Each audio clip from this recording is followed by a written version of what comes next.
I'm gonna click toggle back and through. I'm trying to get it to go live on Instagram too this morning. I think I just haven't been giving it quite enough time. It says I'm live. There it is. Go live. Yeah, that's what I've been doing wrong. I haven't been giving it enough time. All right, welcome aboard, everyone. I'm about 5 minutes early anyway, so I'm just gonna chill for a second. Oh wait, I don't need that up. All right, good to go. And welcome aboard. We are Sunday morning after a long week of working and posting. Frank, there's my guy. What's happening, man? I think I got it to go live on Instagram as well, which has been a first time. And what it was I think it's a delay in the software or something. Takes it a second. But got people mailing in or DMing in, pictures from their different ponds around the fish they've been growing on their own. And I think that makes me proud, being able to take the information you put in, onto social media and, someone else being able to take it and use it, at their property, on their pond, that was my main goal for the whole page. And it got so big from fishermen, really, which, certainly don't want to upset those guys. But at the same time, I can't exist in a world where the facts don't matter. And unfortunately, for a lot of those fishermen, they exist in the world. I don't know where they get their information from. I was talking to Garrett earlier in the week about it. Excuse me. The general public's really confused about fisheries and how fisheries management actually works. So that's why I came on. Maybe we can find some folks that want to talk about that and ask questions in real time, help clarify anybody who has questions like that, or anybody who has specific pond management questions or biology questions. Anything you got. As you can see, poor Frank, he's got nothing to do in Canada. His bass season's been closed. That's unfortunate. Fortunately for us, bass season never closes here in Florida. Welcome aboard, everyone. Thanks for joining. Throw any questions you got up there for engagement. I didn't come on with anything really planned to talk about. Could talk about the riots going on over on Facebook, on my Facebook page. I don't think these guys are ever going to figure out that pays me to stir it a little bit, or figure out that social media is driven by negativity. You know how hard it is to drive a social media page using positive content? It's a challenge.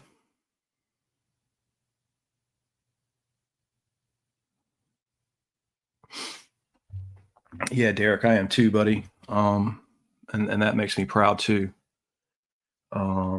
Again, let's exist in a world where I keep moving myself is why. Let's exist in a world where, measurements matter, facts matter, where we're talking about something that would actually move in the direction of correcting the problem that the entire community, the scientists and the fishermen, can agree on. And the problem we have is the fishermen are so far behind in those ideas that the scientists can't, get through to them. And it's always been that way, always. I noticed it when I first went to the University of Georgia. When I transferred in there, I was about 20 years old. I was at a different school, and I, in the back of my mind, kind of had an ego that I was going to have an advantage because I had been fishing for so long in, fisheries school. And that was furthest from the truth. In fact, being a fisherman and going to fisheries school and having that mentality was something that worked against me. It didn't work against me for very long. You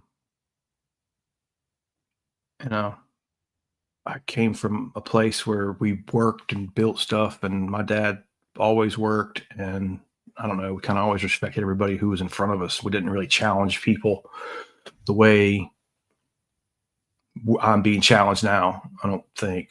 This doesn't seem as bad. It didn't seem as bad back then. It wasn't as bad for me anyway. I shut up and listened, learned some stuff from Dr. Gilbert and the rest of the fisheries guys at school, and then took that information and saw an opportunity in my life to start a business. So I started a business called Professional Ponds in 1995, and I ran that business. I actually consider that I'm still doing it. Really, I'm not doing anything different now than I did back then. This would be like if you called me on the phone back then and you said, "Hey, I hear you work on ponds." I say, "Yes, sir." And we start having a conversation. I have to make an impression. I have to win business. I have to sell a job. I have to sell myself. I have to convince the person on the other end of the line that I'm a competent individual and know what I'm talking about. So that's pretty much how we got here. My, for lack of a better term, constant auditioning for work and narrating and talking to people that maybe aren't not maybe, take the maybe out, definitely aren't going to know all the acronyms or the background or any of this information that I've talked to you about. And then, like I just said, the way I was a fisherman and it kind of got in my way initially, thinking I was going to be an advantage. A lot of times the only people you get to call you are fishermen. And now we're in a catch-22 because they're in the same place. Now I'm going to be presenting information to them that's going to put them on the defensive that they don't think is true because they've never heard it and they've been fishing. And I think we can see that playing out in some of these feeds.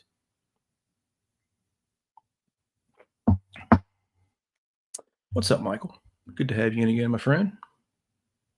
What do you guys think about Sunday morning?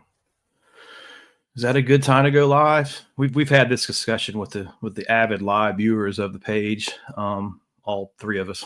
I'm kidding. There's a few more than that, but not many. About the best time. It's always worse during football season too. All us rednecks watch football, so trying to flirt around with staying relevant online and doing my thing. But in touching back on Derek's comment, I am too seeing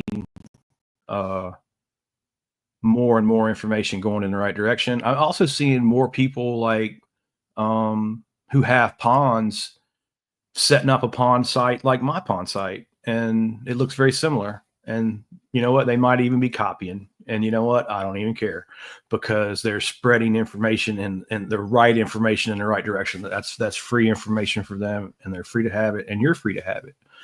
I mean, if you do take something directly from me, I would appreciate if you gave me credit for my work of the last 30 years, but you certainly don't have to. And I'm glad that you are using something that I worked so hard for in a positive manner and helping our fish community and our aquatic community be healthier and better.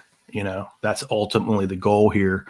If I'm going to paint with a wide swath, I would say my goals would be to make the aquatic environments healthier for whatever specific situation that you need, and to bring awareness that not all aquatic environments can be rubber stamped and managed the exact same way because they're all completely different from one another in ways.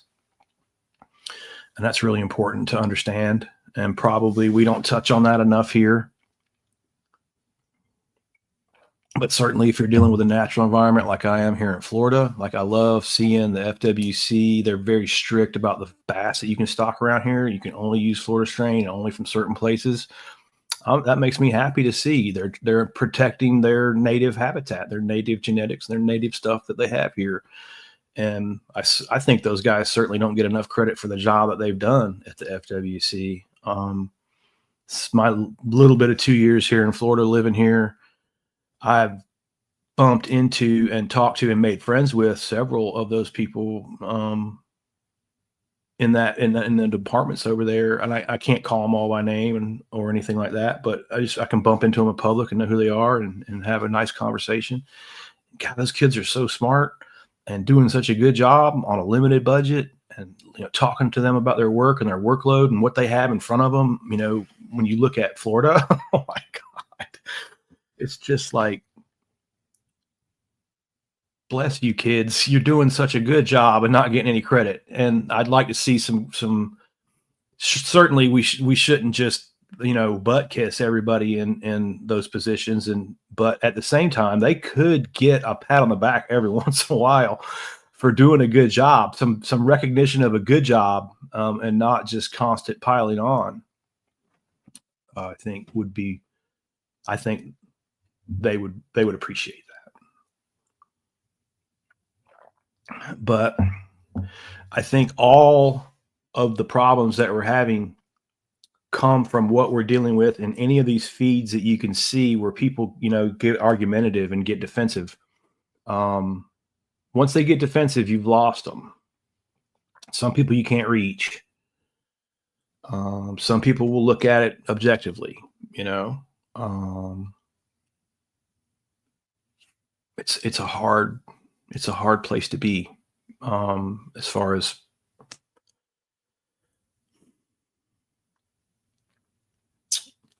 I don't know how to help people and not cut them off. But sometimes you have to cut the people off because, geez, it's counterproductive.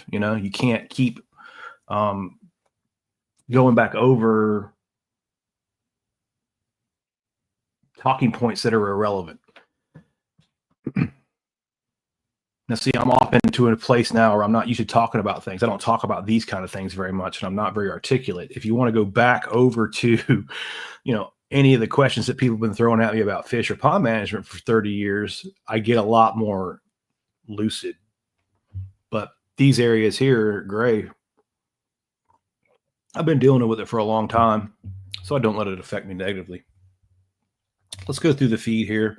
If you guys happen to be watching on Instagram, can you see over there? Yeah, there we go. There's people over there. All right, this thing's actually working. I think for the Instagram folks, if you want to ask questions, you're going to have to come find us on YouTube. I don't know that I can respond. Well, I can't see the questions though. So good. Here's some material to work off of over on this feed.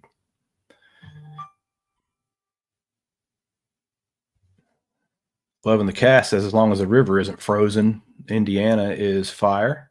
All right. Yeah, I can imagine how cold it gets to freeze a river. That makes my joints hurt. How does blue-green algae bloom in 20 degrees Fahrenheit temps? That's a really good question. So 20-degree temps. Okay, so algae, all the algae are there like that. All the microscopic algae, the planktonic algae are there all the time. They don't go away. They just drop down in density and kind of shift around in species from during the seasons, right? But they're always there. So when the lake freezes over and the ice covers your lake, right?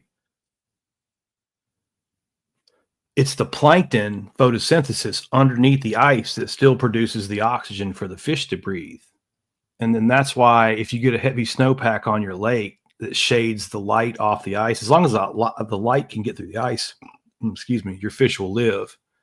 But if you're if you get cover it with a tarp or cover it with snow, your fish will die under there. But I say all that because just to let you know that the plankton doesn't go away. It's there in the winter and in the summer.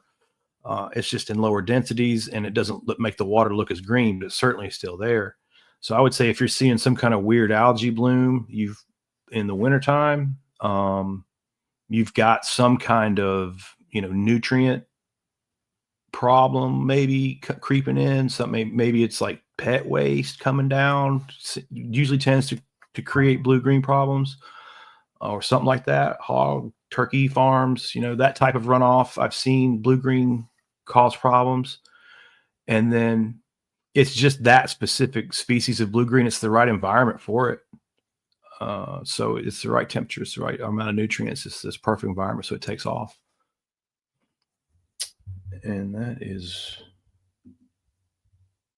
algae are bad news too, man. Once you get into battling algae problems, like if you're into a pond management situation where you've got a planktonic algae bloom that you're going up against, you have got a monster. That is almost impossible to control. It's going to do what it does. 19 Groovy Hippie. I hope for the day that Texas Park and Wildlife does something about the pollution and actually manages bodies of water. You don't see fishing getting any better. Well, that certainly can be true and it may not be, it may be that the lakes that you're at aren't getting any better, but other lakes in the area do get better. Those lakes people are catching fish at, those lakes posting up Texas is this and Texas is that. And a perfect example, I'm glad you said that, because people present their questions to me in that way, like, oh, it's Texas, so the fish are big. Okay, you're lacking a lot of information if you think that's a true statement. You can't just put fish in water in Texas and they just automatically get big. That's not how that works. You can literally, and it doesn't matter what state or anywhere you're at, the balance of the fish population is what creates the bass growth, and it can get off. And once it's off, it usually isn't coming back. So you certainly can have 15 lakes around a good lake that fish terrible and one good lake that would represent all of Texas to what most people think is good, so that's why I teach about relative weight. That's why I teach how to manage, how to measure bass harvest. It's managing bass populations too. That's why I was kind of going there with it, but it's a measurement of the bass and the fatness and the length. It's a comparison to fatness and length. And when you see fat bass in public water, it's a tip. It's a signal to you, So I'll track relative weight that way in lakes that I've never fished before. So if I, like using the example I just used, 15 lakes around a bad one, I can go fish each lake. I can weigh and measure those fish, calculate the relative weight, and I can look at that data after I'm done. And I can say, out of looking at those numbers, which lake I should fish at that would give me the best chances to produce the biggest fish.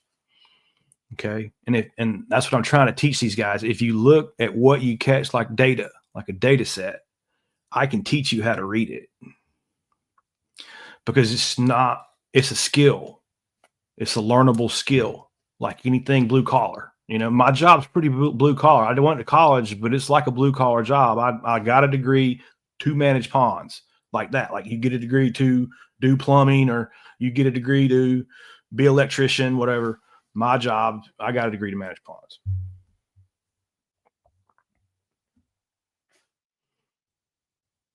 All right, we got a local city operating lagoons, bad blue-green algae blooms. Yeah. I'm not surprised. Nutrient loading and could have some kind of warm water discharge in it too that would change, like a nuclear power plant has warm water discharge, or paper mills and places like that have warm water discharges that can change the water temperature a great deal and create those types of blooms too. I don't know all the ins and outs of it, but I would just say if you're seeing it, something in the environment has been triggered to create it because it's always there.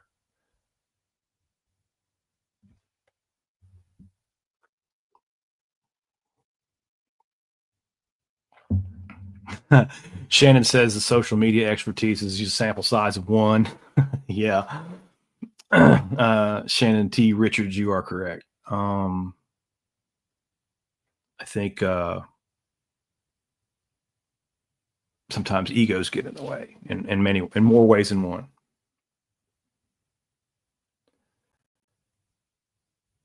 Notice it in small guards. I'm assuming we're still talking about blue green. Was that the blue green question? Sorry, I'm getting. Yeah. Blue green. Yeah. So the smaller the ponds, the more you'll see that too. Their water temperatures swing more wildly because they're smaller. They don't. Their ambient temperature is tracks like that. So I don't know in Wisconsin if they would be using fertilizer in those ponds. I don't think so. I don't think that in certain areas you can't use fertilizer in ponds. Let me switch back over to got through Instagram questions. Let me switch back over here to switch to the StreamYard feed and check any of these. You boys are talking about the weather.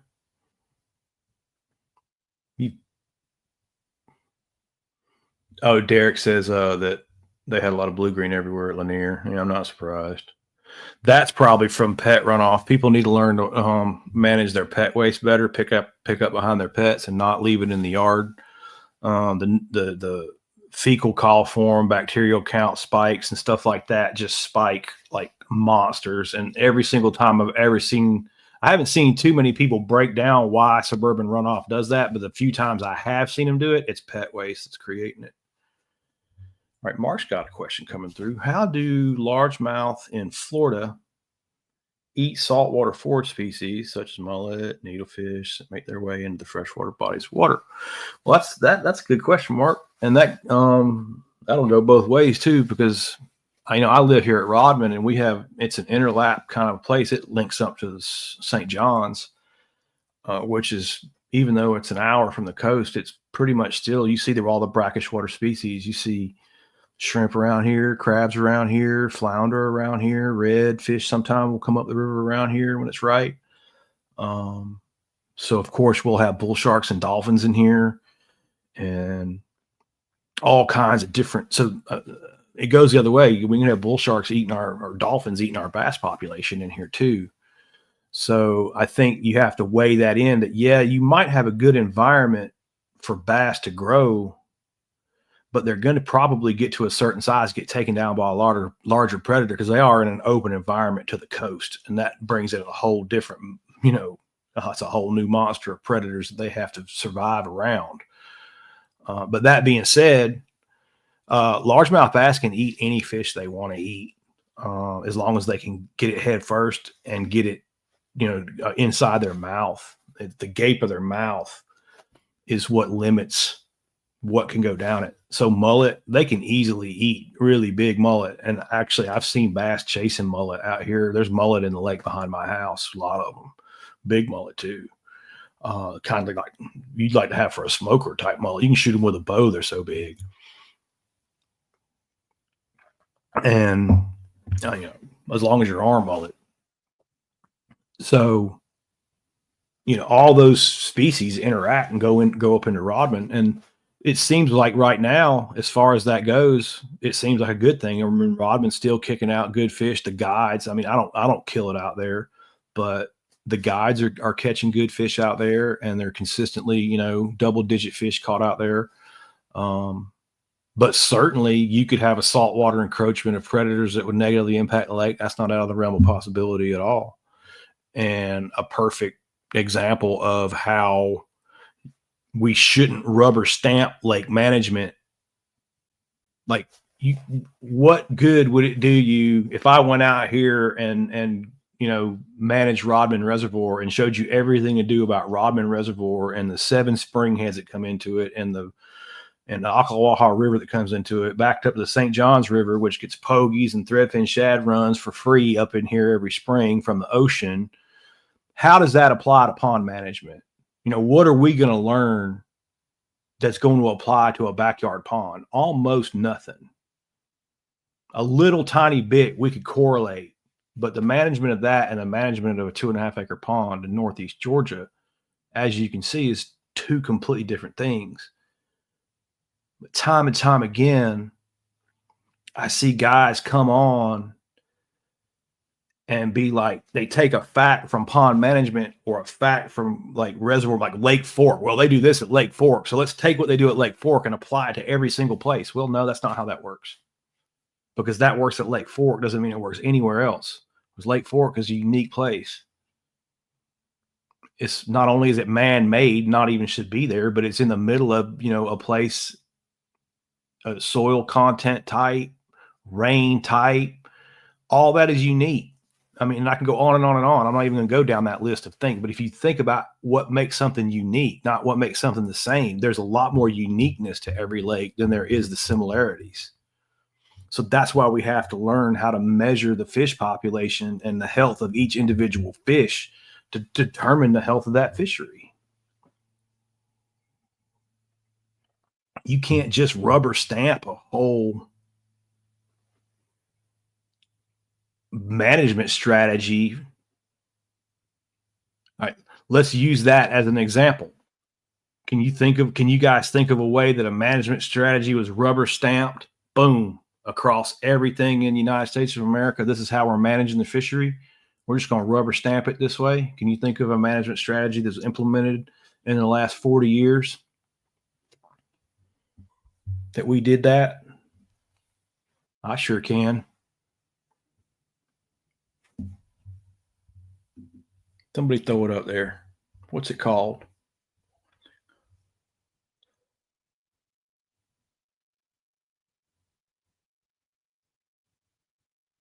I'm flipped over here to Instagram again, and Hogmaster saying one of the biologists at the Conservation Summit had a great saying: "You can't stalk your way out of a bad habit." That is exactly right, sir. You cannot stalk your way out of a bad habit.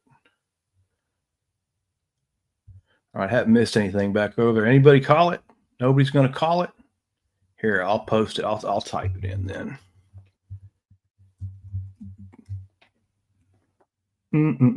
Where's the and button? I don't know what I don't know how to do stuff on a regular keyboard anymore.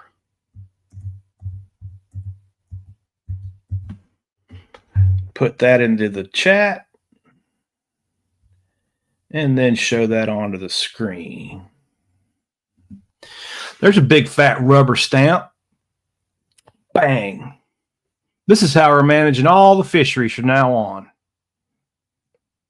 We're never going to keep another bass again. We're just going to throw them all back. We're going to ignore half of the aquatic biology that says bass could overspawn, overcrowd, and stop growing. We're just not even going to pay any attention to that at all and throw them all back, making assumptions that we're killing them just by catching them.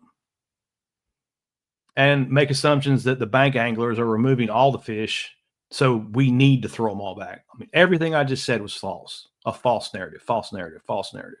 So like I said, when I start going into circles of fishermen, I just start listening to false narrative compiled by false narrative, compiled by false narrative. And when you layer that many false things on top of one another, you're not having a productive discussion about anything.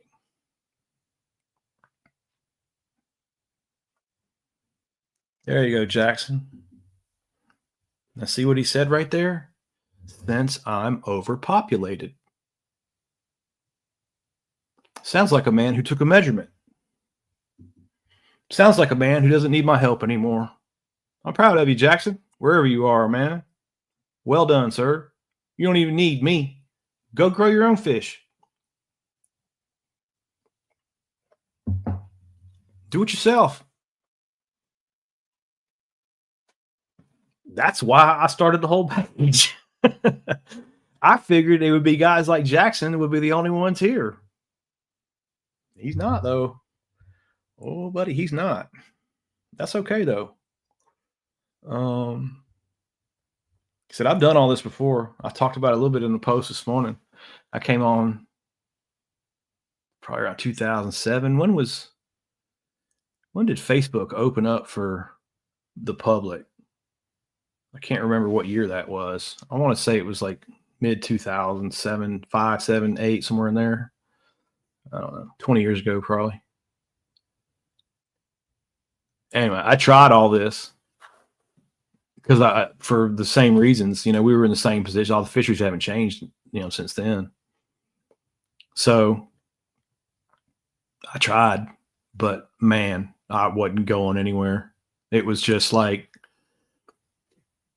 I had a post kind of go negative, and politics come into it on Facebook, and it's gone downhill. Now, of course, the amount of money I'm making over there, I'm making plenty of money from the engagement, but it's not a productive conversation. So it's pointless. If it's not productive, it's pointless, right? There's no point in doing it if you're not gaining any ground in either direction. We're just going to sit here and play tug of war and go nowhere. And I don't know what else to do but just sit here and keep putting out facts. Like I said, if you can come onto my page, if you can listen and follow for a little while, you can take the information and you can go to your pond, some other place that I've never been to or seen or helped you or done nothing with, and you can start growing fish the way I grow fish. We're dealing in facts.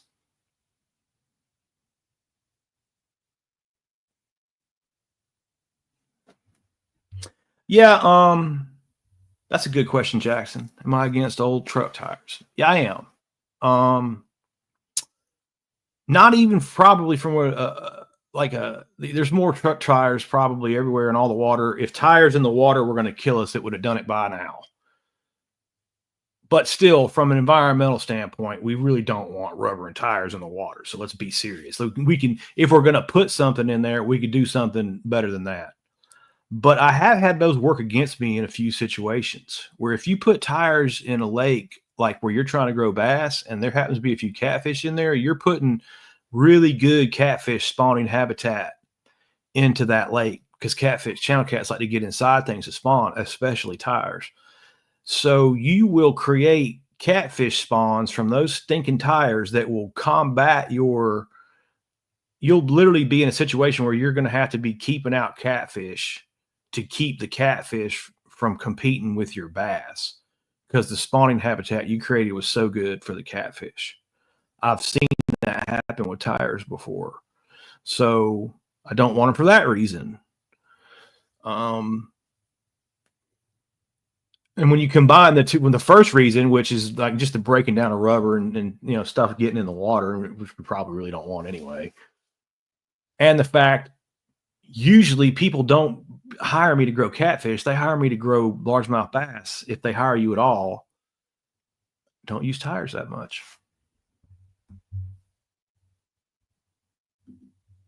Go back through to Instagram, see if anybody threw anything up over there. Oh, Hogmaster's got one here. Gizzards got into the pond. All right, that doesn't hurt my feelings too bad. It's changed for the good. Yep. Now the water looks like crap.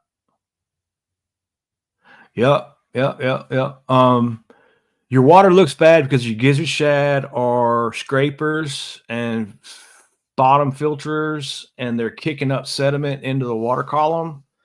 But they don't hurt my feelings at all in that situation. As far as like, if you're talking about you're a bass fisherman, it sounds like. So that's good. Like you're not. If you were another kind of fisherman, you would see a fall off because of the gizzard shad. But since we're talking, you specifically mentioned bass, you're probably not going to see a fall off with them. That's probably going to help them. But if you're a crappie fisherman or some other kind of fisherman, the gizzard shad you might not be happy with their presence at all. You might see a drastic drop in the numbers of the fish you're catching and the sizes and abundance of the fish you're catching. It's limited for the forage species too. So whatever, it's like a pie, whatever piece of pie you get is gone. So the bluegills get a certain amount of pie, the gizzard shad get a certain amount of pie, green sunfish, any of the sunfishes you may have, red breast, whatever, everybody gets a little section of a pie, but it can run out. And the gizzards are really good at dominating and taking over the pie, getting to it before everybody else can get it. That's how the gizzard shad wins. They grow 8 inches in a season. So, out hand-sized fish in 1 year. I've grown huge bass on them. I'm not gonna lie. From a bass growth perspective, they don't hurt my feelings at all. But like I said, it just depends on what you're going for.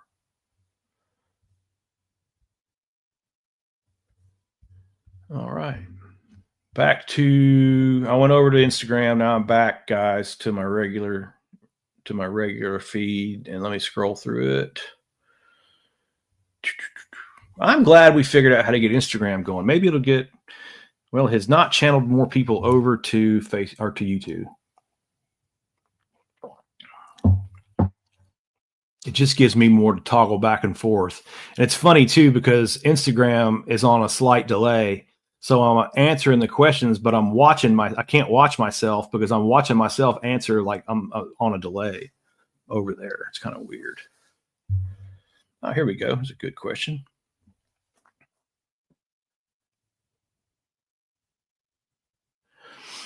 So we got a golden shiners, good for feeding largemouth. If my catch rate of them is 1 shiner to every 15 or 20 bluegill, is that a good indicator of a balanced pond? All right.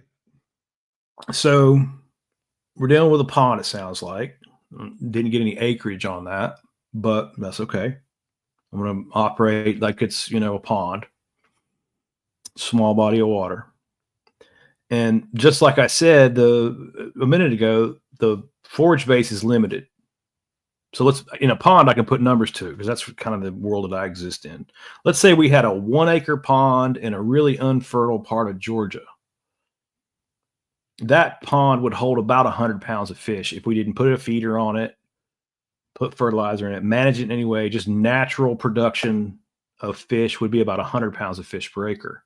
That's the total fish population, bass and bluegill. So if we stocked it, we might have 30 or 41 pound fish in there if they're growing good. And the rest of those would be, the other 60 pounds would be, if they're 1 pound fish, if they're 1 pound, 31 pound bass would leave 70 pounds of bluegill. And as those 1 pound bass grow to 2, 3, 4 pounds, if you don't keep the balance, that ratio the same, if the bass population begins to grow, it begins to swallow the forage population, then the bass can't grow. And most ponds and lakes have gotten to that point where the bass population has expanded to the point where the forage population is keeping them alive, but it's not growing. So I would look at that pond a little bit differently. I would weigh those bass and measure those bass and calculate a relative weight score. That relative weight score, which means relative weight relative to the standard weight. I've got charts and things. I don't have one handy right here. I've sold them all. I'm waiting on the printer. Go back to the videos. You'll see what I'm talking about. You can screenshot it or send me a DM. I can shoot you a digital one. But I can tell by the weight and length of the bass. Here's an example. 12.5-inch bass should weigh 1 pound. If your 12.5-inch bass are under that, there's something holding them back, and you need to figure out what that is. If your 12.5-inch bass are over 1 pound, how much over 1 pound? Are they 1.1, 1.2? That's excellent. Are they 1.5? Okay, that's getting extreme. Like, what in God's world are they that heavy for, right? And now I need to figure out that, because they're probably not abundant enough. They'd be abundant. If they were abundant, they'd be skinny. If they were low in number, they'll be fat. Let's put that a different way. Speak English here. Skinny fish equals crowded fish, too many fish. Fat fish, extremely fat fish, is an indicator of too few. And so that's what that measurement's telling us. Where on the scale are your bass falling? And that's how I determine if the pond was balanced. And it's a 5-acre pond. So yeah, we're hunting over the right pasture with this conversation. And they've been really skinny. Okay. Now, this is perfect. I appreciate you. And I'm not meaning to beat up on you, but define really skinny. Okay. If you, here's what I mean. If you say my 12.5-inch bass that should weigh 1 pound is weighing 0.7 pounds, then I put that 0.7 and divide it by 1 and multiply it, and I get 70%. Okay. So now I have a percentage. I have a 70% relative weight bass. That's really skinny. And I have a numerical value to assign it to confirm that. I have a measurement that confirms that. It's kind of like a report card where the 70% that would be an F, 80% would be like a C, a 90% like a B, 95% and above A, and anything above 100 is A plus. So it's like you can look at it like a report card, but you just have to understand the scale is slightly different than a report card. And understanding relative weight will help you manage that 5-acre pond, I promise. So just check out those videos about that. Yeah, big head, long body. Yep. Are there crappie in the pond? You didn't mention that, I don't think. If there's crappie in that pond, they're the reason why that's happening. You need to drain it and get just start it over without crappie in a 5-acre pond. That's real common for 5-acre ponds. Yep. There it is. Let's put it up. Yes, there's crappie in the pond. Okay, so here's where people make a mistake. They think, oh, wow, my bass are skinny. And he says skinny fish mean there's too many. So I'm going to go keep all the bass. All right. That is a true statement. Okay. But caveat, you're taking one fact and applying it to a bigger picture without all the facts being right. So we just had a conversation. This has happened to me many times. We just had a conversation, and through the course of that conversation, I called out, "Oh, you got a big head and a skinny body. Do you have crappie? Did you see how I did that? Do you think that was an accident? Because I've only done it about 28 million times in my career, right? There's a correlation there. So his problem is not a crowded bass population now. His problem is a competing species problem. He's got crappie eating what his bass should be eating. That's why they're in that condition. And the situation that he's in is unfixable. He's going to go out there armed with this new knowledge that I can keep fish and fix these problems. And he's going to try to implement that on the crappie, and it's not going to work because he's behind the 8 ball. He doesn't even know it. And the guys do it all the time. The guys have done it. Done it. I've even had guys do this online since I've been doing it. And they say, I'm going to go fix it. I'm going to go harvest. Okay, go harvest. I tell them, drain the pond, start it over, get rid of the crappie, do it all over again, and your pond will be fixed and you'll be free of them. And they don't listen. They never do. And they go catch crappie for a couple years. And then they figure out that catching the crappie is only making them healthier, which is making the crappie spawn better, which is putting them further behind the 8 ball. And their bass are getting even skinnier than they were. And they've just worked for 2 years, where if they just would have drained the pond and listened to me initially, their bass would be about 5 pounds in 2 years. And they'd be back on track and crushing, like holding up tanks for Instagram. You should listen to me, boys. Promise I'm not lying to you. Yeah, there you go, Jackson. Try them in some fish tacos, bro. Not a bad deal. All right, George is coming through. Coming to remove the gizzards. All right. Wipers to control them. I agree with that. I'm assuming he's going to either gill net them or try to electrofish them, push them around to the gill net, something like that. That might not be a bad idea, George. Try to work those shad out. You know, if you can work some nets in there, if you've got that kind of manpower, you know, kind of availability, that doesn't hurt my feelings. I like the track you're on. I don't see anything.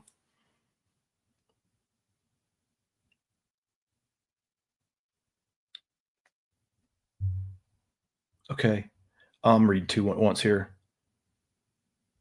I'm going to say Ash. That's Ash. You're welcome, Ash. No problem. No problem. No, I don't electro. I used to. Actually, I did it for so long that it's now against my religion. So I would encourage you to use Garrett Stanport. He's a young biologist out of Texas, and he comes through the Southeast once or twice a year with his electrofishing rig. He helps me out with mine, and we collab on some things. and he's been on here. We've done an interview with him. Get with Garrett, Pristine Pond Solutions, and he can get your electric fishing survey done.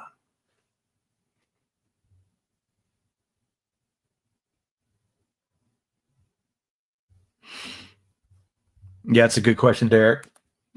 In the situation when you're in a reservoir, or we can say a scale of it as a reservoir where you can't drain it, or in a situation you might have a pond that you can drain, like a homeowners association, but you'll never get everyone to agree to drain it to correct it, right? It's just not going to happen for them.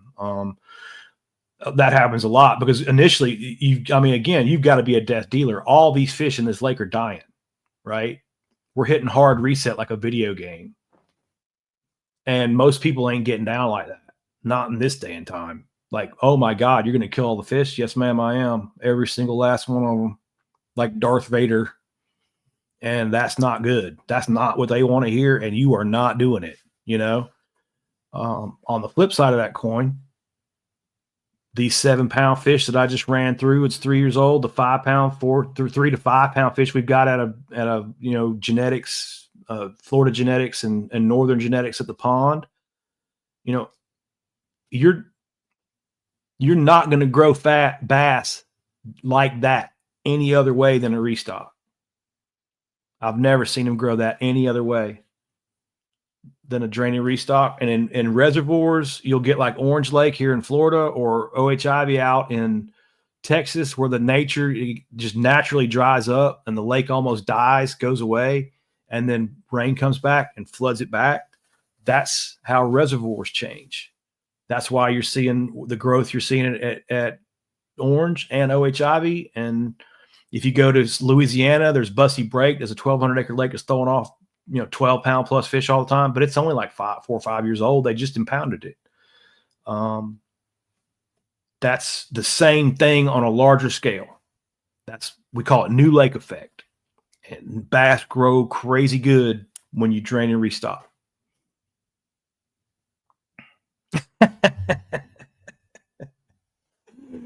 Yes, I do find their lack of faith disturbing, Frank.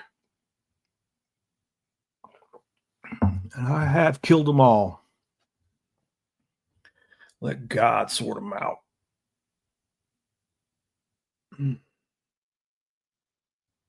I don't suggest, that's a good question, man. On 10 acres of water, I don't suggest a narrator at all. If you start getting into situations where you lose a pond, you lose the oxygenation in 10 acres. Like if you've got an oxygen depletion in 10 acres of water, you don't have an aerator big enough to save the oxygen levels for the fish to survive. If it crashes, something like that crashes, I've never seen artificial aeration save the fish.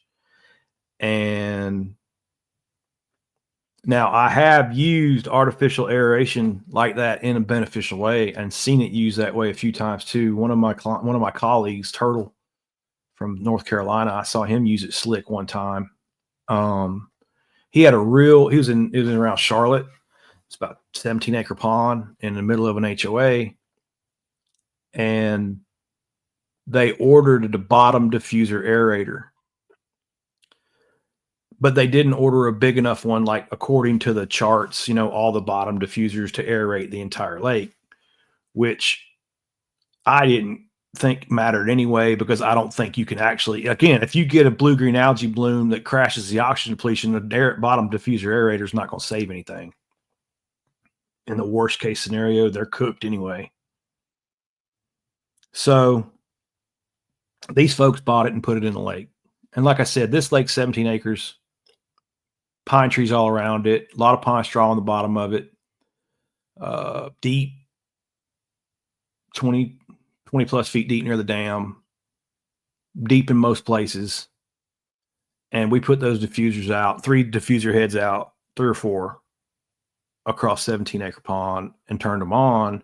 And those diffusers created an upwelling of nutrients, kind of like in the ocean, and started bringing all the nutrients from that bottom muck, detritus is the word we use in science, organic debris on the bottom, and rolled it up into the top and created a plankton bloom that was absolutely 18 inches of visibility and absolutely perfect, like you fertilized that thing.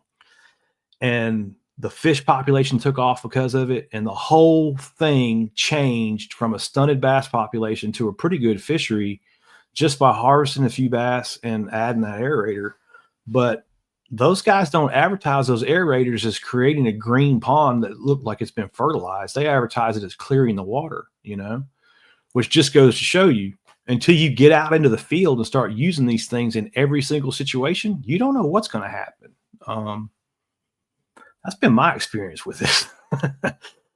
But for just in general, if a 10-acre pond is sitting behind my house, I'm going to limit the nutrients. If I'm going to track the plankton bloom. If the plankton bloom is under 12 inches, that's dangerous. Not going to start having fish kill. So I need to start limiting the nutrients coming to the pond in any way that I can. And sometimes that's impossible. On the opposite is true. If it's 8 feet of clarity in the water, then I'm going to want to add some productivity. And that's what we're doing if you follow along on Instagram and Facebook, and I guess here too, with the Sugar Hill Pond. Adding food is adding energy, is boosting the fish population. So I hope that answers your question. There's my man Garrett. He can help you with it if you need it. What's up, Garrett, man? Yeah, get with Garrett to make it right. He knows more about those things than I do. If you have an aerator issue, he's also your guy. Yeah, I've messed around with those a little bit too, and I agree, Garrett. And don't cheap out if you decide to go with one for whatever reason. Because I have had, I don't mean to knock aeration. I'm just saying, I'm just giving you a specific. I've had situations where they've helped. It's usually smaller bodies of water under 5 acres. They really help. So, and the smaller the water, usually the more help an artificial aerator gets. And if you're dealing with micro ponds, they can really be beneficial. But at the 10-acre point, that's when I'm getting to be like, all right, well, that's going to require one heck of a system. And still, I'll tell you another story. So I go out into the late 90s, and a dude was a surgeon, a brain surgeon or something. But he bought a place out in the country, and he built this beautiful house, beautiful white house, beautiful green grass, looked like, something you'd see on TV, just mountains in the background, like the greenest grass. I remember pulling up, and it was a huge field, and just the greenest field I've ever seen, and pretty white house in the back, and a 3-acre pond behind it. And every August his fish died completely. Like he got crushed every August from fish kills. So I go look at it, and come to find out, for like 100 years, the property had been used as a chicken farm. So all that soil in that watershed for that particular pond had been saturated in phosphorus, chicken droppings, nitrogen, phosphorus, potassium, anything, fertilizer, for lack of a better word, and had saturated that ground. So any water that rained, there wasn't even a creek that fed this pond. This pond was just it just filled on, rainwater, and it was in the bottom, and it was perfectly built for that area. So they call that groundwater flow, and groundwater flow kept the pond full. So there was no outside sources of water, which would have been beneficial if it had it, because it would have helped flow some of that out, but neither here nor there. So the doctor was concerned. He wanted his pond, he wanted his fishing, and he was tired of his fish dying right behind his house, which was a big stinking mess every August. And he had surface fountain type aerators. He had bottom diffuser aerators. He had a tank of liquid oxygen on his dock that fish haulers use to pump pure oxygen, 100% oxygen into the water in the summertime. Diffusers right there from all over the place. Like, he did absolutely everything he could do to keep those fish, to keep that plankton bloom from killing those fish. He could not do it. And he had me out there, looked at it, and he was like, is there anything else that I could do? And I said, no, I don't know. I don't see any product, anything. Now we have phosphorus limiters. I would recommend those. But back then, those didn't exist. And I just tell that story to tell you that aeration can be defeated by plankton blooms. I've seen it.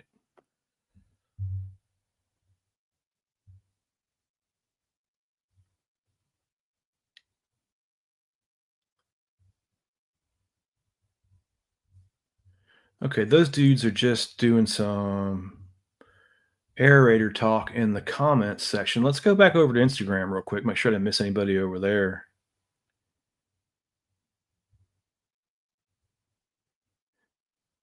Yeah, yeah. See, Garrett is over there saying the same thing I just said. That's what I like about you, Garrett. Smart kid.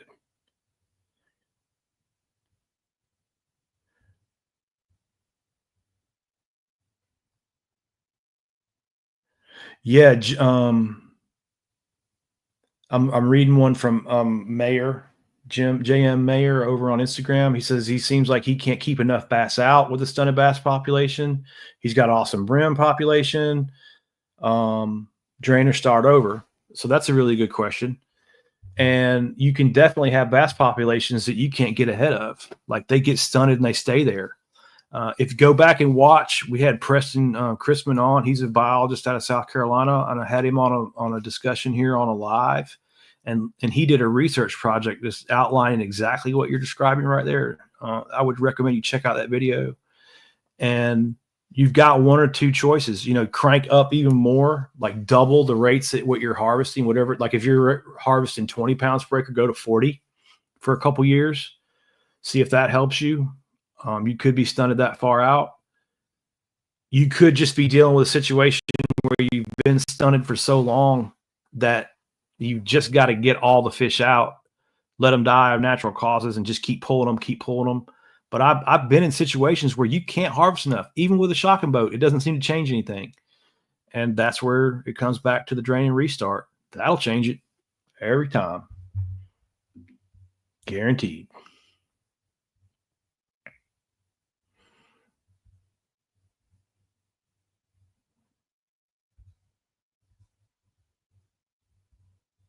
All right, so there's Garrett again over on IG, and I'm glad we can copy to IG now because that was my fault. I was being stupid. We'll start running the lives down both because I'll be interested to see the numbers.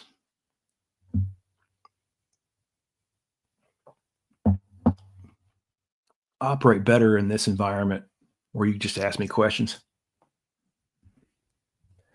Working on the fly like that never hurts.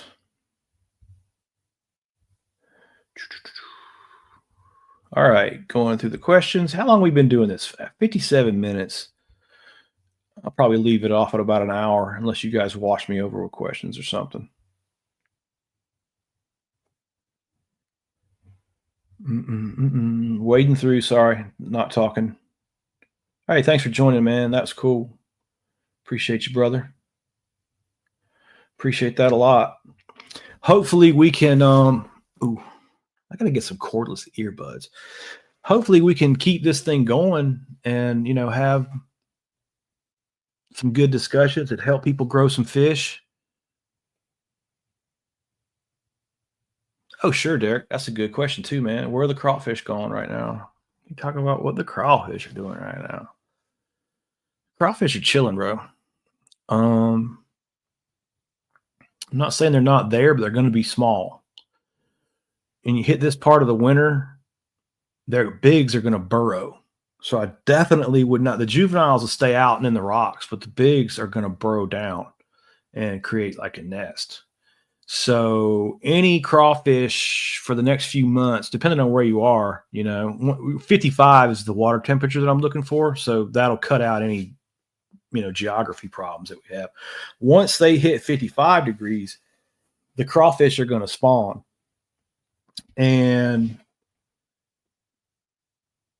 it's not a spawn like you think. Like there's going to be a little baby crawfish everywhere. Crawfish spawn, but the females like hold on to it. So there's and it's they hold on to the babies too. You know, it's a different kind of a spawn really than what normal aquatic critters do. Usually there's babies everywhere. You know, crawfish really aren't quite like that, but they are out at 55 degrees and slightly above that. That's when they start. That's when you get those big crawfish coming back out.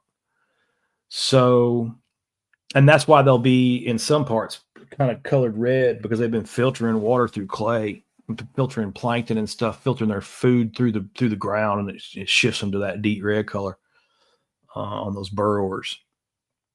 So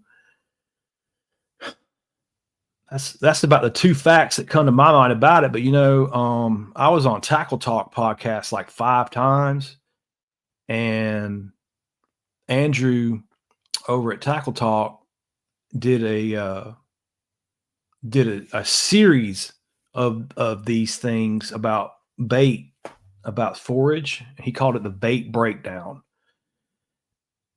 And the bait breakdown, I was really fortunate enough to be asked to talk on that one, but he brought some experts in, and one of the experts he brought in is about crawfish.